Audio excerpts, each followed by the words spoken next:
रहे, क्योंकि कहीं के जो पेपर लीक का मामला था उसके बाद आपने कमेटी भी बनाई, प्रशासनिक और मंत्रिमंडल सब कमेटी, तमाम रिपोर्टें आने के बावजूद आज रिपोर्ट में पक्ष पेश कराए, क्या कहना है आपका?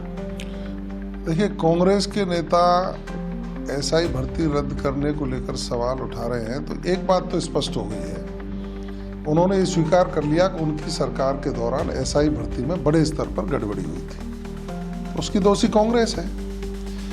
माननीय मुख्यमंत्री जी का, आदरणीय भजन लाल शर्मा जी का मैं आभार व्यक्त करूंगा कि उन्होंने पदभार ग्रहण करने के तुरंत बाद युवाओं के सपनों को साकार करने के लिए एसआईटी का गठन किया और उसकी जांच हुई। एक जांच रिपोर्ट सरकार के पास आई, सरकार ने सब कमेटी का गठन किया, सब कमेटी ने अपनी राय दे दी। चूंकि अब मामला सब जुडिस है, तो मैं कुछ कहूँगा तो न्यायोचित नहीं होगा, लेकिन कांग्रेस के लोगों को आत्मचिंतन करना चाहिए कि आपके राज का जो पाप है उसी के कारण बेचारे युवा परेशान है। मैं सब जिस प्रकार से जो आरोप लगाए गए, अब आगे पर क्या मान के चले, क्या रहेगा इस परीक्षा में?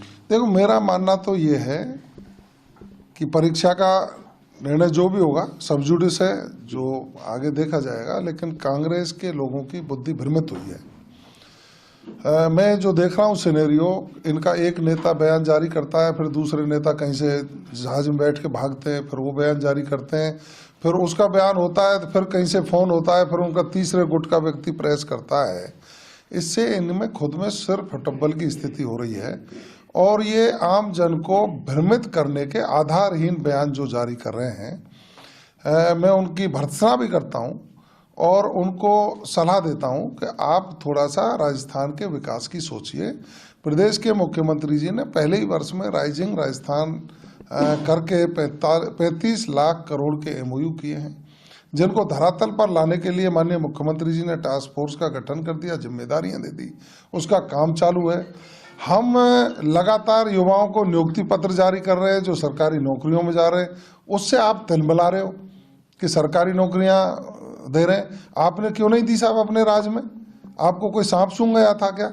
लेकिन चूंकि आपकी सोच युवाओं की विरोधी थी, माननीय भजन लाल जी की सोच युवाओं के साथ है, गरीब के साथ है, महिला के साथ है, किसान के साथ है, इसीलिए किसान सम्मान निधि बढ़ाने की बात करते हैं, फसलों के समर्थन मूल्य बढ़ाने की बात करते हैं, डीजल पेट्रोल के दाम कम करने की बात करते हैं, महिलाओं को सिलेंडर 450 में देने की बात करते हैं, पेंशन बढ़ाने की बात करते हैं, या अच्छी एजुकेशन हो उसके लिए बात करते हैं। ये माननीय भजन लाल शर्मा जी की सोच है।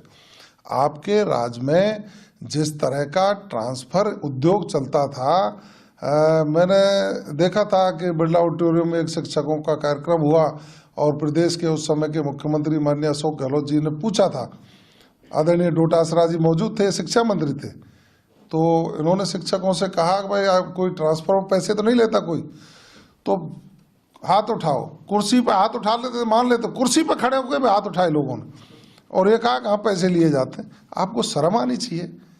अब देखिए ना, राज पारदर्शिता से माननीय मुख्यमंत्री जी के नेतृत्व में सारे काम सफल हो रहे हैं और राजस्थान विकास की गति पर दौड़ पड़ा है। हम आपको भी निमंत्रण देते हैं, आप आइए, सकारात्मक सोच के साथ राजस्थान के विकास में सहभागी बनिए।